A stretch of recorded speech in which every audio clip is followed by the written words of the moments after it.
बिस्मिल्लाहिर्रहमानिर्रहीम। In the name of Allah, the Beneficent, the Merciful. अस्सलाम वालेकुम सिक्स क्लास। आज हमारा 4th वीक स्टार्ट हो रहा है। इसमें हम नेक्स्ट चैप्टर स्टार्ट करेंगे, chapter number 5, atoms, molecules, mixtures and compounds. ठीक है, ये हमने पढ़ना है इसमें। तो जैसे बच्चों देखें, हमने लास्ट चैप्टर में हमने पढ़ा था, सेल के बारे में पढ़ा था ना, कि सेल जो है वो लिविंग जितने भी ऑर्गेनिजम्स हैं वो किससे बने हुए हैं, सेल से बने हुए हैं। ठीक है, उनकी बॉडी सेल से बनी हुई है। सेल बेसिक यूनिट है, ठीक है ना, बुनियादी इकाई है लिविंग ऑर्गेनिजम्स की। तो इसी तरह से जो नॉन लिविंग थिंग्स हैं, ठीक है, नॉन लिविंग थिंग्स हैं जो, वो किससे बनी हुई है, उनकी बॉडीज एटम से बनी हुई है। ठीक है, एटम से बनी हुई है। जो नॉन लिविंग में क्या मतलब मैटर है, ठीक है ना, नॉन लिविंग जो थिंग है वो क्या है, मैटर, मादा। ठीक है, मादा क्या है, यानी कोई भी चीज जो जिसका वजन है, ठीक है, और जो जगह घेरती है वो मैटर कहलाती है। ठीक है, मादा। तो हम स्टार्ट करते हैं एटम से। ठीक है, एटम का आपको पता चला कि जो भी नॉन लिविंग थिंग्स हैं वो किससे बनी हुई है, उनकी बॉडीज एटम से बनी हुई है। ठीक है, एटम, ठीक है, सबसे पहला हमारा टॉपिक क्या है, एटम है। ठीक है, matter is made of atoms. Matter क्या है, मादा। ठीक है, मैटर क्या चीज है, मादा। और मादा क्या चीज है, यानी मैंने आपको भी बताया कि कोई भी चीज जो जितनी भी वजन रखने वाली, जैसे देखें बुक है, टेबल है, ठीक है, चेयर है, ये सब चीजें क्या है, ये मैटर है, मैटर से बनी हुई, ये मादा है। ठीक है, ये आपको पता होना चाहिए मैटर क्या है। और मैटर जो है किससे बना हुआ है, ये एटम से बना हुआ है। मैं पहले आपको बता चुकी हूँ कि नॉन लिविंग जो थिंग्स है वो किससे बनी हुई है, एटम से। ठीक है, मैटर क्या है, नॉन लिविंग थिंग है ये। Atom is the smallest particle of an element. और एटम क्या है, ये सबसे छोटा जर्रा है किसी भी एलिमेंट का। ठीक है, एलिमेंट क्या होता है, आंसर, कोई भी एलिमेंट। अभी आगे हम एलिमेंट्स के बारे में पढ़ेंगे तो आपको क्लियर हो जाएगा। Which can take part in a chemical reaction, जो किसी भी केमियाई तामुल में, ठीक है, रिएक्शन में हिस्सा लेते हैं। ठीक है, elements. Atoms are so small that we can not see them with naked eye. Atoms इतने छोटे होते हैं कि हम उनको नेक्ड आई से नहीं देख सकते। जैसे देखिए, हमने सेल के लिए भी यही बात कही थी ना, कि सेल इतने छोटे होते हैं कि उनको हम विदाउट माइक्रोस्कोप नहीं देख सकते। ठीक है, इसी तरह से एटम्स जो हैं ये भी बहुत छोटे छोटे होते हैं, इनको भी हम नेक्ड आई से नहीं देख सकते। ठीक है, एटम्स की आपने डेफिनेशन करनी है यहाँ से। ठीक है, आपकी एक्सरसाइज में क्वेश्चन भी है, डिफाइन एटम। ठीक है, atom, molecule and element with example. Question number 1 है। ठीक है, answer the following questions in detail. First जो है वो लॉन्ग क्वेश्चन है आपका। तो उसमें आपने डिफाइन एटम, तो एटम के बारे में हमने पढ़ लिया है कि हर एक जो मैटर है वो एटम से बना हुआ है। ठीक है, तो हमने पहले ही डेफिनेशन लिखनी है इसकी, एटम आपने हेडिंग देनी है और फिर उसके बाद आपने लिखना है matter is made of atoms. ठीक है, यहां से आपने स्टार्ट करनी है इसकी definition. Atom is the smallest particle of an element which can take part in a chemical reaction.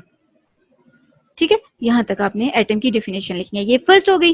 फिर आगे इसके मॉलिक्यूल पढ़ते हैं। नेक्स्ट, मॉलिक्यूल क्या है। ठीक है, एटम की समझ आ गई होगी आपको। ठीक है, अब नेक्स्ट है मॉलिक्यूल। 2 और more than 2 atoms combine to form a molecule. अब जो 2 या 2 से ज्यादा एटम्स जब मिलते हैं, कंबाइन करते हैं, तो वो क्या बनाते हैं, मॉलिक्यूल बनाते हैं। ठीक है ना, एटम्स मिलके क्या बनाते हैं, मॉलिक्यूल बनाते हैं। A molecule can exist independently. और मॉलिक्यूल जो है वो अकेले रह सकता है, उसको किसी दूसरे की जरूरत नहीं होती।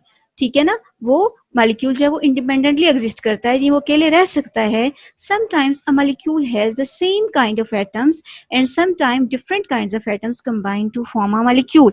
तो मॉलिक्यूल जो है वो एक तरह के एटम से भी मिलके बन सकता है। ठीक है, और बाजू का होता है कि मुख्तलिफ तरह के एटम्स मिलके तो मॉलिक्यूल बनाते हैं। ठीक है, मॉलिक्यूल एक तरह के एटम से भी, यानी 2 या 2 से ज्यादा एक तरह के एटम्स भी हो सकते हैं उसमें, और डिफरेंट भी हो सकते हैं, मुख्तलिफ भी हो सकते हैं। एग्जाम्पल, मिसालें इसकी हम देख लेते हैं। 1 मॉलिक्यूल ऑफ ऑक्सीजन गैस। अब ऑक्सीजन गैस का एक मॉलिक्यूल जो है वो 2 एक जैसे ऑक्सीजन के एटम से बना हुआ है। Is made up of 2 similar oxygen atoms. ठीक है, किससे बना हुआ है, 2 सिमिलर ऑक्सीजन एटम से बना हुआ है। ठीक है, 2 सिमिलर ऑक्सीजन एटम से। इसी तरह से पानी का molecule, a water molecule has 3 atoms. Water molecule जो है उसके कितने एटम्स हैं, उसमें 3 एटम्स हैं। दैट इज 1 ऑक्सीजन, एक ऑक्सीजन है, ठीक है, एक ऑक्सीजन एटम है एंड 2 हाइड्रोजन एटम्स और 2 हाइड्रोजन एटम्स है। ये देखें अपनी डायग्राम में आपको स्क्रीन पे नजर आ रहा है, ये देखें, ये हाइड्रोजन का एटम है ये वाला, ठीक है, ये भी हाइड्रोजन का है, ठीक है, ये मींस के दो क्या हो गए, हाइड्रोजन के एटम्स हो गए, और ये दरमियान ये देखें, ये आपको जो बड़ा एटम नजर आ रहा है ये किसका है, ऑक्सीजन का है, ठीक है, ये क्या है, ऑक्सीजन। तो एक ऑक्सीजन का एटम और 2 ये हाइड्रोजन के एटम्स, ठीक है, ये टू हाइड्रोजन के एटम्स हैं और ये एक ऑक्सीजन का है। ये मिलके क्या बना रहे हैं, वाटर का मॉलिक्यूल बना रहे हैं। अब देखें वाटर के मॉलिक्यूल में कितने एटम्स हैं, 3 है ना, ठीक है, 3 एटम्स हैं। ये 2 हो गए किसके, ये हाइड्रोजन के हो गए और ये किसका हो गया, ऑक्सीजन का हो गया, ठीक है। तो वाटर मॉलिक्यूल में कितने एटम्स हुए, 3 एटम्स हुए। तो अब आप इसी में से अब देखें, हम जो क्वेश्चन आपने लिख लिया फर्स्ट, उसमें पहले तो आपने एटम को डिफाइन करना था, हेडिंग दे के एटम को आप डिफाइन करेंगे। फिर सेकंड मॉलिक्यूल हमने पढ़ा, ठीक है, कि एटम्स मिलके क्या बनाते हैं, मॉलिक्यूल्स बनाते हैं। फिर आपने इसकी डेफिनेशन सबसे पहले आपने लिखनी है, यहाँ से आपने शुरू से ये इसकी डेफिनेशन यहाँ से आपने लिखनी है, ठीक है, यहाँ से 2 or more than 2 atoms combine to form a molecule, ठीक है। ये आपने इसकी डेफिनेशन जो है वो क्या करनी है, लिखनी है, ठीक है ना। ये यहाँ तक आपने इसकी डेफिनेशन लिखनी है। फर्स्ट लाइन ये मॉलिक्यूल वाली है, 2 or more than 2 atoms combine to form a molecule, ठीक है, यहाँ तक मॉलिक्यूल तक इसकी आपने क्या करनी है, आपने डेफिनेशन लिखनी है, ठीक है। फॉर एग्जाम्पल आपने अब इसके बाद जो है वो लिखना है, इसकी एक एग्जाम्पल करनी है, ठीक है। आप नीचे चले जाएं, इसकी ये एग्जाम्पल आपने, सेकेंड एग्जाम्पल ये वाटर की, ठीक है, इसकी डायग्राम भी आगे बनी हुई है ना, ये भी आपने, ठीक है, डायग्राम भी इसकी आपने बनानी है वाटर मॉलिक्यूल की, ठीक है। तो आप ये लिखेंगे, फॉर एग्जाम्पल लिख के ना आपने ये लिखेंगे, अ वाटर molecule has 3 atoms, ठीक है, that is 1 oxygen atom and 2 hydrogen atoms। ये इसकी आपने एग्जांपल लिखनी है, ठीक है। सेकंड, इसके सामने आपने डायग्राम आपको जो मैंने समझा दी है कि 2 हाइड्रोजन एटम्स हैं वाटर के मॉलिक्यूल में और एक ऑक्सीजन है दरमियान में, ठीक है ना। रेड के जो आपको जो सर्कल नजर आ रहा है ना, ये वाला, ये क्या है, ये ऑक्सीजन है, ठीक है। तो ये वाटर का मॉलिक्यूल हो गया। तो मॉलिक्यूल की आपने सबसे पहले डेफिनेशन, ठीक है, और 2 or more than 2 atoms combine to form a molecule, यहाँ से लेकर मॉलिक्यूल तक, ठीक है, यहाँ तक आपने इसकी डेफिनेशन लिखनी है। और फिर इसकी फॉर एग्जांपल आपने लिख के, तो नीचे आपने वाटर की पढ़ी तो हमने ऑक्सीजन की भी है, लेकिन आप वाटर की एग्जांपल इसमें लिखेंगे और इसकी डायग्राम भी बनाएंगे साथ, ठीक है, आगे जो बनी हुई है वाटर की जो मैंने आपको समझाई है, ठीक है। ये वाली डायग्राम आपने क्या करनी है, वहां पे बनानी है कॉपीज पे अपनी, ठीक है। तो ये हो गया मॉलिक्यूल, एटम भी हो गया हमारा, मॉलिक्यूल भी हो गया। नेक्स्ट हमारा आ गया जी एलिमेंट। एलिमेंट क्या चीज है, एलिमेंट को उर्दू में कहते हैं आंसर, ठीक है, एलिमेंट को आंसर कहते हैं। जैसे देखें गोल्ड जो है ये एक एलिमेंट है, ठीक है, गोल्ड क्या है, एक एलिमेंट है। सिल्वर, ठीक है, ये चांदी, ये भी एक एलिमेंट है। ऑक्सीजन, जो ऑक्सीजन हमारे एयर में मौजूद है, ये भी क्या है, ये भी एक एलिमेंट है जिसके बारे में अभी हमने पढ़ा है, ठीक है। और ये सब एलिमेंट्स हैं, ठीक है। और भी बहुत सारे एलिमेंट्स हैं, आयरन है, ठीक है, हाइड्रोजन है। अब हम आगे एलिमेंट्स के बारे में मजीद पढ़ते जाएंगे। अभी सबसे पहले इसकी डेफिनेशन देख लेते हैं। Matter made up of only one kind of atoms is called an element. Matter, मादा की वो शक्ल जो कि जिसमें सिर्फ एक तरह के एटम्स मौजूद हों, ठीक है, सिर्फ एक तरह के एटम्स मौजूद हों, वो कहलाता है एलिमेंट। यानी एलिमेंट वो खालिस तरीन चीज है जिसमें कोई और एटम मौजूद ना हो, ठीक है ना। ये सिर्फ एक ही तरह के एटम से बना हुआ है। तो आप इसकी डेफिनेशन जो है वो लिखनी है, matter made up of only one kind of atoms is called an element, ठीक है। तो element can not be broken down into further simpler forms. तो एलिमेंट को आप मजीद सादा शक्ल में तोड़ नहीं सकते। जैसे देखें, आप जो है वो गोल्ड को तोड़ें, उसको किसी भी तरीके से आप उसको तोड़ते हैं, ठीक है, उसको छोटे छोटे पार्टिकल्स उसके बनते हैं, और इतने छोटे पार्टिकल्स के जो हमें नेक्ड आई से नजर भी नहीं आते, उनमें भी गोल्ड के ही एटम्स मौजूद होंगे, कि कोई और एटम उनमें मौजूद नहीं होगा, ठीक है। तो उसी के एटम्स मौजूद होंगे इसमें। तो एलिमेंट जो है वो सिर्फ एक तरह के एटम से बना हुआ है, ठीक है, उसमें कोई और एलिमेंट नहीं होता। जितना आप उसको तोड़ें, जितना आप उसको छोटी फॉर्म्स में लाएं, लेकिन उसमें क्या होगा, उसमें उसी एलिमेंट के एटम्स होंगे, ठीक है। There are 116 elements known to scientist. तो साइंसदानों ने आज तक कितने एलिमेंट्स दरियाफ्त कर लिए हैं, 118, ठीक है, कितने कर लिए हैं, 118 एलिमेंट्स जो हैं वो दरियाफ्त कर लिए हैं। Around 92 elements are found naturally, और जो 92 एलिमेंट्स हैं वो कुदरती तौर पे पाए जाते हैं, ठीक है, हमें मिल जाते हैं। और जो बाकी एलिमेंट्स हैं इसमें रिमेनिंग, वो साइंसदानों ने खुद आर्टिफिशियली बनाए हैं, ठीक है। अदर एलिमेंट्स है made the scientist, made by scientist. तो बाकी एलिमेंट्स जो हैं वो साइंसदानों ने खुद प्रिपेयर किए हैं। तो एलिमेंट जो है वो सादा तरीन शक्ल है मैटर की। इसकी एग्जांपल भी हम देख लेते हैं। Iron is a solid element, जैसे देखें लोहा, ठीक है, आयरन ये एक सॉलिड एलिमेंट है, ठोस एलिमेंट है। Mercury is a liquid element, mercury जैसे आप अपने थर्मोमीटर में आपने देखा होगा कि उसके जो बल्ब है उसके अंदर एक लिक्विड सी चीज होती है, ठीक है, बाद में रेड कलर की होती है, बाद में ब्लैक होती है। तो ये जो है जब जो टेम्परेचर हम चेक करते हैं तो ये जो लिक्विड है ये ऊपर की तरफ फ्लो करना शुरू कर देता है, ठीक है ना, उस थर्मोमीटर में। तो ये क्या चीज होती है, ये मरकरी होता है। मरकरी क्या है, ये एक एलिमेंट है, लिक्विड होता है, ठीक है। Oxygen is an element in gaseous form, इसी तरह से ऑक्सीजन मैंने आपको बताया ये भी एक एलिमेंट है, और ये किस शक्ल में है, ये गैस की शक्ल में है, ये हमारे हवा में गैस की शक्ल में ये मौजूद है, ये एलिमेंट। आगे हो गया names and symbols of elements, ठीक है। अब ये जो एलिमेंट्स हैं इनके नाम, ठीक है, हम देखेंगे कौन कौन से एलिमेंट्स हैं, और उनके लिए फिर सिंबल्स भी हैं, अलामतें हैं, ठीक है ना, अलामतें उनके लिए रखी हुई हैं, उनकी पहचान के लिए।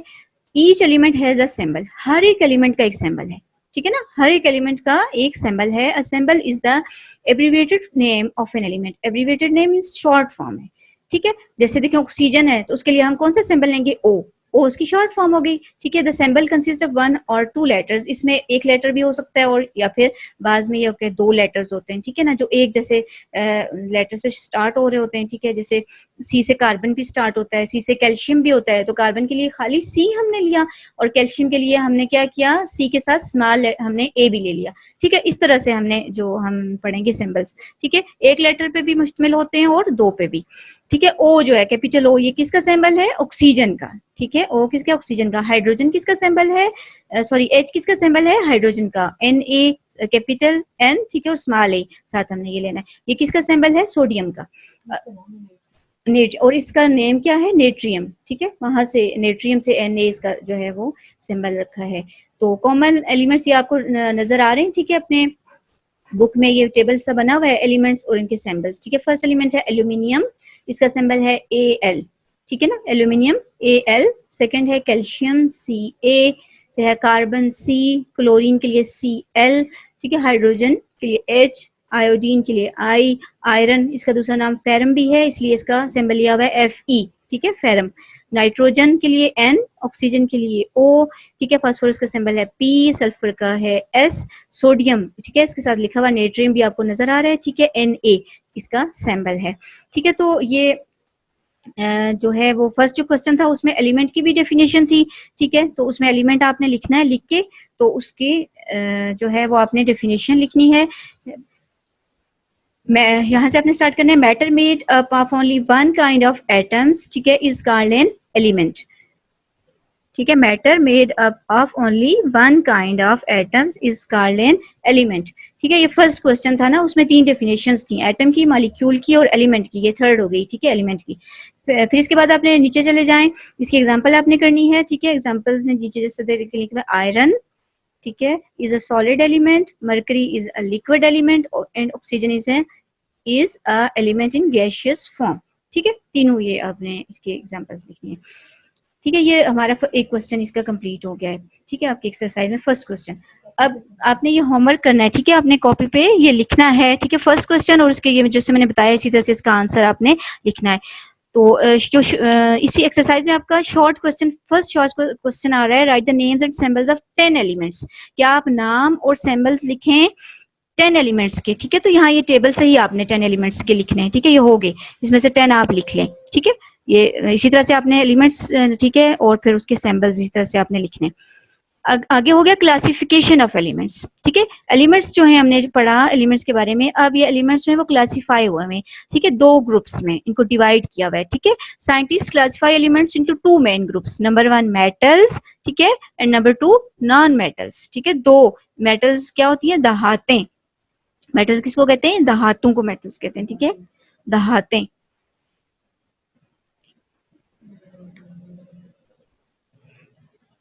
ठीक है। तो मेटल्स क्या चीज होती हैं, मेटल्स होती हैं धातें, ठीक है, और नॉन मेटल्स गैर धातें, ठीक है, जो जिनमें धातुओं की खसूसियात नहीं होती इनको गैर धातें कहते हैं। तो ठीक है, आपको ये क्वेश्चन भी है आपकी एक्सरसाइज में कि एलिमेंट्स की क्लासिफिकेशन बताएं, तो आपने बताना है कि एलिमेंट्स जो है वो 2 ग्रुप्स में क्लासिफाई हुए हैं, मेटल्स एंड नॉन मेटल्स, ठीक है। मेटल्स की फिर आपने डेफिनेशन लिखनी है, मेटल्स क्या चीजें होती हैं, about 70% of elements are metal. जो टोटल एलिमेंट्स 118 है उनमें से 70% क्या है, मेटल्स हैं, ठीक है, दहाते हैं। All metals have similar properties, और जितनी भी मेटल्स हैं उनकी प्रॉपर्टीज, उनकी खसूसियात बिल्कुल एक जैसी हैं, ठीक है, मिलती जुलती उनकी खसूसियात एक जैसी। Metals are good conductors of heat and electricity. Metals क्या होती हैं कि बिजली और हीट की अच्छी कंडक्टर, गुड कंडक्टर का मतलब होता है अपने अंदर जज्ब करती हैं, ठीक है, गुजरने देती हैं अपने अंदर से, ठीक है, इनके अंदर से बिजली भी गुजर सकती है और हीट भी, यानी ये गर्म भी हो जाती हैं और इनसे इनके अंदर से बिजली भी गुजर सकती है। As they allow them to pass through, ठीक है, जब भी मतलब हम इनको गर्म करेंगे तो ये गर्म हो जाएंगी, मतलब इनके अंदर हीट चली जाएगी, इनके अंदर से अगर करंट गुजारा जाए तो इनके अंदर से करंट भी गुजर जाएगा, ठीक है। गुड कंडक्टर्स मीन कि ये अपने अंदर जज्ब कर लेती हैं हीट को भी, ठीक है, गुजरने देती हैं अपने अंदर से हीट को भी और बिजली को भी, ठीक है। अब ये कॉमन एलिमेंट्स जो हैं आपके पास, ये कुछ मेटल्स आई हुई हैं नीचे, ठीक है, टेबल आपके पास आपके सामने है, ठीक है। एल्यूमिनियम, ठीक है, Al इसका सिंबल है, कैल्शियम Ca, कॉपर Cu, ठीक है, आयरन Fe, लेड Pb, ठीक है, फिर mercury Hg, silver Ag, sodium Na, zinc Zn, ठीक है। तो मेटल्स हो गई। तो मेटल्स की आपने डेफिनेशन लिखनी है। मेटल्स आर, पहले यहां से आपने स्टार्ट करना है, metals are good conductor of heat and electricity, ठीक है। मेटल्स लिख के आप लिखेंगे metals are good conductors of heat and electricity, ठीक है। फिर ये फर्स्ट आपने लिखना है नंबर 1 करके, ठीक है, ये लिखना है। नंबर 2 पॉइंट इसका आपने लिखना है ऊपर से, ठीक है। All metals have similar properties, ठीक, कि मेटल गुड कंडक्टर्स होती हैं और तमाम मेटल्स की प्रॉपर्टीज जो हैं वो एक जैसी होती हैं, ठीक है। ये हो गया जी, ये 2 पॉइंट्स में आपने लिखना है। और फिर फॉर एग्जांपल आप नीचे लिख लें कोई भी एग्जांपल, आयरन लिख लें, ठीक है, कॉपर, दो एग्जांपल्स इसकी मेटल्स की लिख लें। फॉर एग्जांपल लिख के ना आप Eg, उसके बाद आप लिख लें नीचे जो आपको चार्ट बना है इसमें से आप आयरन लिख लें, आसान है, आपको याद भी रहेगा, ठीक है। आयरन कर लें, कॉपर कर लें, ठीक। अब नॉन मेटल्स हो गया, नीचे क्या आ गया है, non metals. The elements other than metals are called non metals, यानी जो एलिमेंट्स, वो एलिमेंट्स जो कि मेटल्स नहीं है वो सारे क्या हैं, वो नॉन मेटल्स हैं। They have properties from different metals, ठीक है, उनके मुख्तलिफ मेटल्स की उनके अंदर प्रॉपर्टीज होती हैं। Non metals can be solids, liquids और गैसेस। तो नॉन मेटल्स जो है वो सॉलिड भी हो सकते हैं, लिक्विड भी और गैसेस भी हो सकते हैं। Most non metals do not allow electricity and heat to pass through them, and so they are non conductors. देखिए ऊपर हमने कहा था कि मेटल्स क्या है, कंडक्टर्स हैं, लेकिन ये क्या चीजें हैं, ये नॉन कंडक्टर्स हैं। नॉन मेटल्स क्या है, नॉन कंडक्टर्स, मीन के ये अपने अंदर से ना तो बिजली गुजरने देते हैं और ना ही इनमें हीट जज्ब होती है, ठीक है। हीट और इलेक्ट्रिसिटी दोनों इनके अंदर से नहीं गुजर सकती, इसलिए ये नॉन कंडक्टर्स हैं। तो ये इनमें बेसिक फर्क है मेटल्स और नॉन मेटल्स में, ठीक है। मेटल्स हीट एंड इलेक्ट्रिसिटी गुजरने देते हैं। तो आप इसमें लिखेंगे नॉन मेटल्स में, नॉन मेटल्स थर्ड लाइन में मोस्ट जहां लिखा हुआ है, मोस्ट नॉन मेटल्स से आपने स्टार्ट करना है, ठीक है। Non metals do not allow electricity and heat to pass through them, ठीक है। एक जैसा है, देखिए ऊपर वाला और नीचे वाला, सिर्फ इसमें डू नॉट लिखा हुआ है, उसमें था कि वो अलाउ करते हैं, ये अलाउ नहीं करते, ठीक है। सो दे आर नॉन कंडक्टर्स, ठीक है, सो दे आर नॉन कंडक्टर्स, यहां तक आपने लिखना है।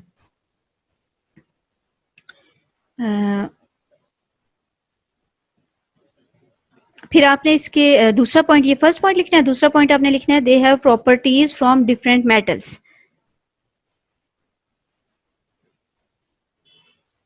ठीक है। ये 2 पॉइंट्स इसमें आपने लिखने हैं, ठीक है। वन पहले जो मैंने आपको बताया नीचे वाला, वो आपने फर्स्ट पहली लाइन वो लिखनी है, ठीक है। नीचे आपने इसकी फॉर एग्जांपल करके आप देखें, इसमें से कार्बन, ठीक है, ये नॉन मेटल है, ठीक है। इसके लिए CEG लिखकर ना आप फॉर एग्जांपल, तो आप इसके लिए कार्बन लिख लें, ठीक है, कार्बन, ठीक है, इसका सिंबल C है। क्लोरीन, इसका सिंबल Cl है। हाइड्रोजन, इसका सिंबल H है।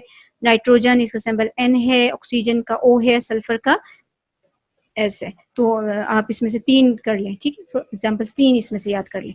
तो ये आपका हो गया क्लासिफिकेशन ऑफ एलिमेंट्स। ये आपका क्वेश्चन नंबर 2 लॉन्ग क्वेश्चन है, ठीक है। Explain the classification of metals लिखा हुआ है, लेकिन ये मेटल्स नहीं है क्वेश्चन, ये एलिमेंट्स है, ठीक है ना, एलिमेंट्स की क्लासिफिकेशन है ये, ठीक है। चूंकि मेटल्स की क्लासिफिकेशन तो नहीं है, ये एलिमेंट्स की क्लासिफिकेशन है।